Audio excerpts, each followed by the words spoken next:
Dan sampo, lagi sampoan, lagi sabunan baru niat. Karena juga di dalam syarat mandi wajib atau wudu, airnya itu tidak berubah bau, warna, dan rasa. Jadi airnya benar-benar harus air yang suci dan mensucikan. Nah, ketika sabun itu ada di dalam badan, diguyur air, berubah airnya.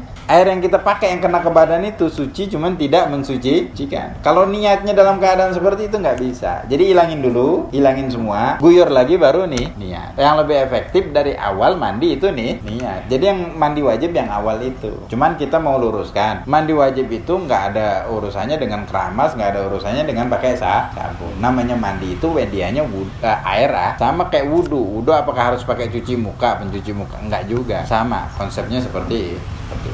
Nah, mandi sunnah airnya suci dan mensucikan. Mandi sunnah sama wudu sunnah, tajdidul wudu. Kita masih ada wudu nih, belum batal. Terus mau sholat isya wudu lagi, ada yang kayak gitu kan, rajin. Itu namanya tajdidul wudu. Wudu yang pertama kan belum batal. Wudu itu nggak expire kalau udah masuk waktu sholat yang lain, nggak. Dia ketika batal baru bisa harus ganti lah, harus ambil lagi. Sekarang kita masih ada wudu nih, habis sholat maghrib, mau sholat isya, harus wudu lagi nggak? Nggak. Cuman disunnahkan tajdidul wudu, memperbaharui wudu. Nah, wudu mujaddad tadi, basuhan pertama pun nggak ada, karena dia ada hadas nggak dia? Nggak ada, karena dia sholat langsung pun itu wudu yang sunnah. Begitu juga mandi-mandi yang sunnah, tidak menghilangkan hadas. Air yang jatuh, yang ditampung itu tidak. Nah, jangan lagi terpikir kita tuh mandi harus pakai sabun. Maksudnya air yang jatuh itu yang nggak sabunan, yang nggak sampoan. Kalau yang sabunan, yang sampoan suci, cuman tidak mensuci karena berubah. Kalau berubahnya pekat. Kalau makainya tidak terlalu banyak sabun dan sampunya, jadi perubahannya tidak begitu pekat, juga masih suci dan mensuci.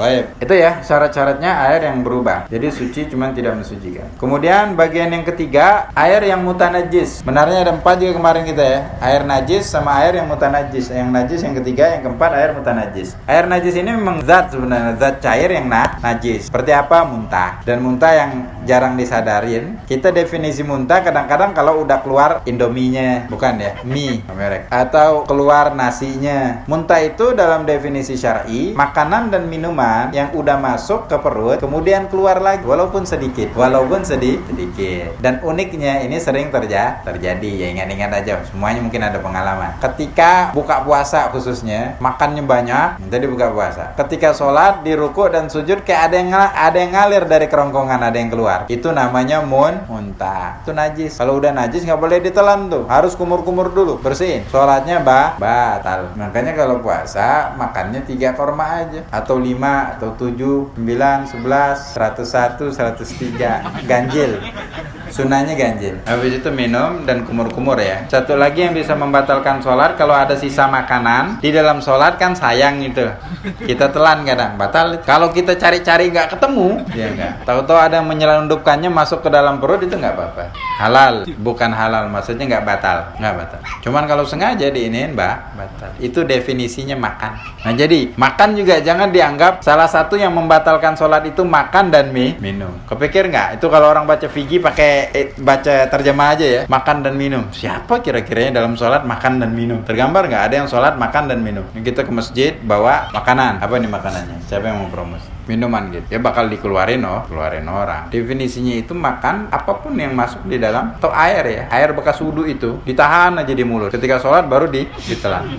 Batal dia. Itu definisi minum di dalam sholat. Baik, itu perlu diperhatikan ya. Ntar lagi bulan puasa, karena kadang banyak keliru. Yang paling keliru itu ikut buka puasa, dia nggak puasa. Di bulan puasa biasanya. Cuman kadang-kadang diundang aja siapapun yang nggak puasa. Baik, itu yang najis ya. Begitu juga nanah, darah yang keluar dari kubul dan dubur, air kencing, madhi, wadi. Ntar ada di babnya nih, cuman kita jelasin aja lah. Madhi itu yang keluar sebelum mani. Awal syahwat itu memuncak, ada cairan yang keluar. Udah kita pernah jelasin ya. Biasanya disebut juga pelumas. Ya, ini yang dewasa lah ini. Paham? Sebelum keluarnya mani. Kalau mani suci. Jangan keliru lagi. Mani itu suci. Karena kita ini berasal dari mana? Dari mani. Kalau maninya dihukumin najis, berarti kitanya Makanya mani itu suci. Cuman jarang kita temukan mani yang benar-benar suci. Karena tadi yang pertama kali keluar madhi, otomatis itu kan madhi masih ada di situ. Ketika maninya keluar nyampur dengan madhi. Jadi mutanajis. Maka hukumnya cuman asal maninya sendiri adalah suci. Mani yang najis cuman mani dua hayawan. Mani babi dan anjing atau spesies hasil kawin silang dari babi sama anjing. Itu hukumnya sama najis ya kalau terjadi perkawinan silang. Bahkan ulama menggambarkan kalau ada manusia kawin dengan salah satu dari binatang ini dan menghasilkan spesies manusia, hukumnya najis. Itu jauh ulama gambarkan itu ya kan? Karena memang zaman sekarang aneh-aneh orang. Cuman pembahasan itu. Nah, kalau ada kambing sama kambing kawin, ini dibahas juga oleh ulama. Tahu-tahu melahirkan anak bentuknya manusia. Ini anak katanya walaupun dia manusia, ngomong seperti manusia. Bahkan walaupun belajar ilmu agama jadi ustadz ya enggak, habis khutbah sholat Idul Adha halal untuk disembelih. Karena walaupun bentuknya manusia, cuman dia memang dari spesiesnya kan. Kecuali salah satu induknya manusia itu akan berbeda gitu. Cuman kayaknya belum terjadi ya. Kalau yang di medsos itu ya biasa lah, kadang-kadang banyak nggak benarnya. Baik, cuman digambarkan sampai sebegitu jauh. Bahkan dalam kitab Kashifatus Saja, Syarah Safinatun Najah dikarang oleh Syekh An-Nawawi Al-Bantani, ulama kelahiran Banten, cuman besar di Mekah. Karangannya banyak dan sangat bagus ya. Salah satunya ini dalam kitab fikih. Seandainya ada orang masuk suatu tempat, dia sangka goa. Tahu-tahu keluar dari situ, rupanya adalah kemaluannya raksasa. Dia keluar, rupanya bergerak. Kemaluan raksasa. Berarti dia udah masuk di dalam kemaluannya. Itu sama seperti berhubungan badan. Berarti dia dalam keadaan junub. Karena orang yang junub itu berhubungan badan, ya dengan kata lain menenggelamkan hasyafahnya, kepala dakarnya kepada vagina, walaupun sebentar ya, nggak keluar mani, itu dikategorikan junub dan udah wajib mandi. Nah ini jadi jangan keliru. Makanya kalau berhubungan itu keluar mani baru atau keluar sperma baru wajib mandi, enggak, masuk aja. Nah ini digambarkan seperti itu. Saking jauhnya, saking detailnya gambaran ulama itu tentang hukum. Taib. Ini beberapa jenis najis tadi ya. Terus segala sesuatu bagian dari anjing dan babi, sama kalau ada hayawan hasil perkawinan silang itu, semua bagian tubuhnya najis. Kotoran, semua kotoran binatang najis, walaupun kotoran ikan kemarin ya, najis. Selanjutnya air yang mutanajis. Air ini air suci, cuman kejatuhan najis. Maka hukumnya sama kayak najis tersebut. Hukumnya najis. Cuman ada dua keadaan. Ada airnya itu sedikit. Air sedikit itu kurang dari dua kula. Kita katakan 2 kula kemarin ukurannya kurang lebih 217 liter. 17 per 16 kemarin. 17 liter. Kurang lebih ya. Sedikit ya udah jadi kurang. Nah, kalau air yang sedikit itu kejatuhan najis, dia langsung spontan dihukumin najis. Walaupun tidak berubah bau, warna dan rasa. Ada kita satu ember besar ataupun kecil, cuman kurang dari 2 kula, ketetesan darah, spontan najis, spontan hukumnya najis. Atau ketetesan kencing, spontan najis. Atau kemasukan yang paling sering kotoran cicak atau kotoran najis. Bahkan kata ulama kotoran ikan pun najis. Kotoran ikan pun sebagian enggak, katanya bangkainya aja enggak najis, apalagi. Cuman enggak, kebanyakan ulama memang kotoran ikan itu najis, makanya wajib disiangin. Ikannya bangkainya halal, cuman isi perutnya tetap najis, dibuang. Cuman ini ulama besar lagi pendapatnya kuat, katanya kalau kecil enggak wajib disiangin. Pokoknya kayak ikan teri itu ya, kan capek nyianginnya kan. Boleh nggak? Boleh langsung ikan asin yang kecil ya. Sebagian ada mengatakan nggak najis. Nah, kalau dibilang najis yang di akuarium itu, jadi airnya, jadi kalau kita celupkan air ke situ, tangan kita jadi jangan ikut pendapat yang mengatakan tidak najis. Karena ada pendapat yang lebih umum, kotoran hayawan yang halal dimakan itu tidak najis. Walaupun lemah sih pendapatnya, lemah. Itu umum berarti, walaupun onta, sapi dan yang lain. Mu'tamad dalam madzhab kita, najis. Termasuk kencingnya onta najis ya enggak. Kalau najis boleh enggak dikonsumsi? Boleh. Minum air onta hukumnya haram. Air kencing onta ya. Haram dalam madzhab kita. Ada madzhab yang lain menilai karena Nabi menganjurkan untuk ada orang. Nah, sikapnya Imam Syafi'i dengan hadis tersebut itu dalam kejadian khusus. Imam Nawawi pun berfatwa boleh enggak memakai obat-obatan yang berasal dari najis. Kata Imam Nawawi enggak boleh kecuali tidak ditemukan menemukan lagi obat untuk penyakit tersebut yang berasal dari bahan yang suci. Baru kalau udah cara yang cara akhir baru. Kalau enggak boleh. Baik, makan anak tikus yang masih merah, masih hidup lagi, ditelan hidup. Haram. Alasannya supaya jadi kuat. Kalau beranak dalam perut kan repot. Baik, karena tikus kalau beranak selalu kembali banyak. Baik. Nah, air tadi walaupun nggak berubah bau, warna dan rasanya, spontan najis. Kalau airnya 2 kula, kalau nggak ada perubahan nggak najis. Baik.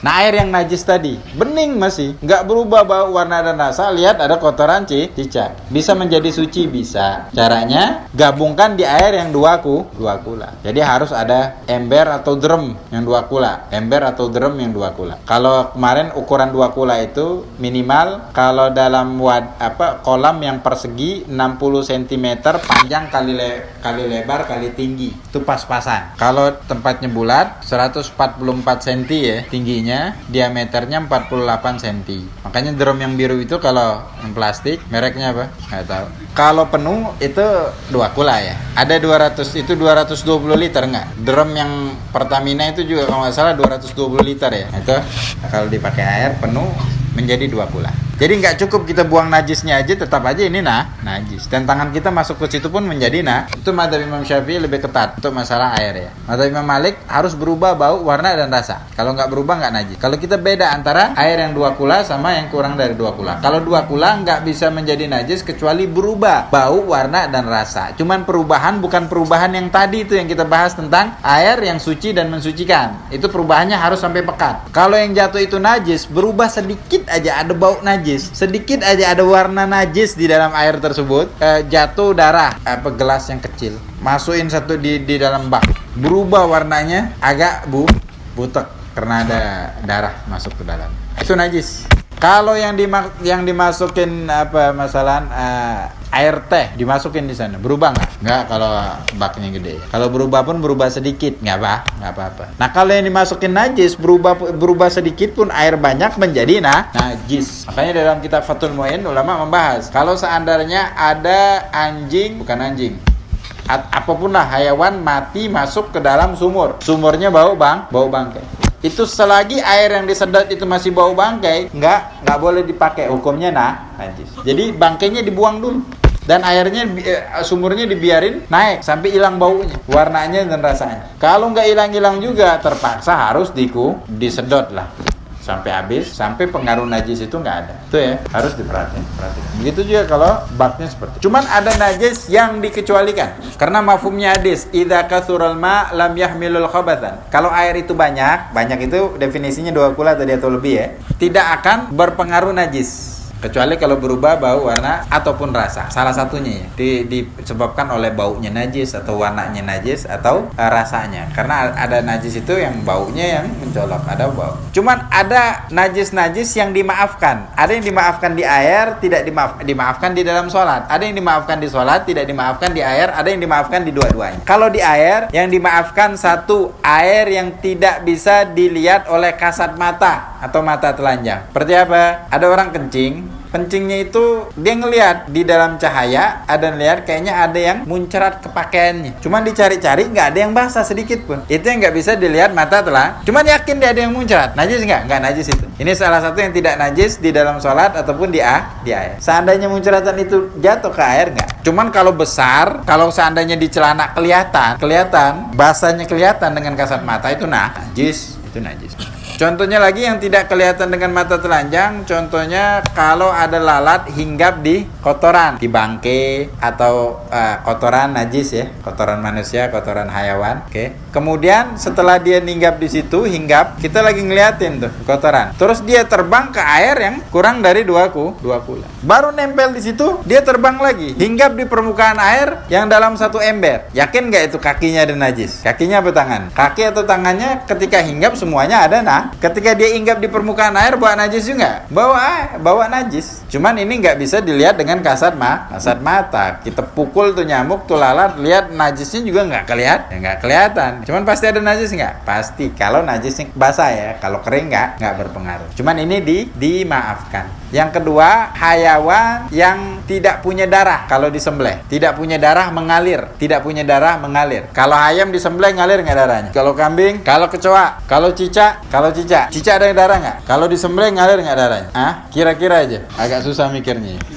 Nggak lah, nggak ada itu. Kalau nggak pernah bunuh cicak, ada nggak darahnya ngalir sampai banyak gitu, 1 liter, 1/4 liter. Ada keluar darah sedikit. Kalau disembelih yakin lah sama aja lah disembelih, nggak ada darah di sana. Nah kalau nyamuk dipukul ada darah nggak? Darah siapa? Bukan darah dia nggak berdarah. Nyamuk demam berdarah itu bukan nyamuknya, orangnya berdarah karena darah hemoglobin tidak mengental lagi, encer. Jadi keluar darah mimisan dan yang lain. Nah ini kalau jatuh ke air yang kurang dari 2 kula, dia tidak memberi efek najis. Diambil dari hadisnya Nabi, kalau minuman kalian kejatuhan lalat, maka tenggelamkanlah lalat itu. Karena salah satu sayapnya ada racun, penawarnya di sayap yang lain. Kalau masih mau minum. Karena kalau ditenggelamkan rata-rata mati kan. Kalau itu najis, Nabi nggak nyuruh tandanya mau minum gitu. Jadi tidak memberikan efek. Cuman yang sering itu adalah semut masuk ke dalam kopi, teh dan yang lain. Semutnya nggak boleh diminum, bangkai harus dibuang. Cuman airnya najis nggak. Karena semut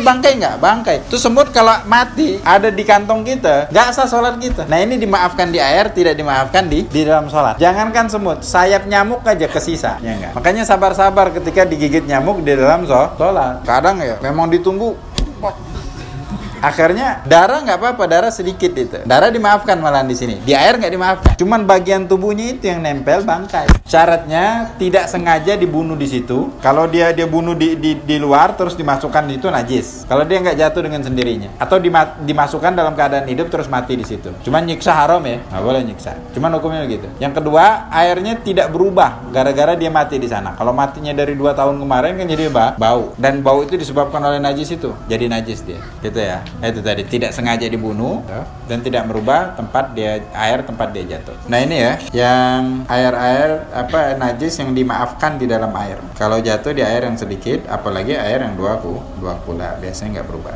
Baik, inilah wallahu subhanahu wa ta'ala alam. Assalamualaikum warahmatullahi wabarakatuh.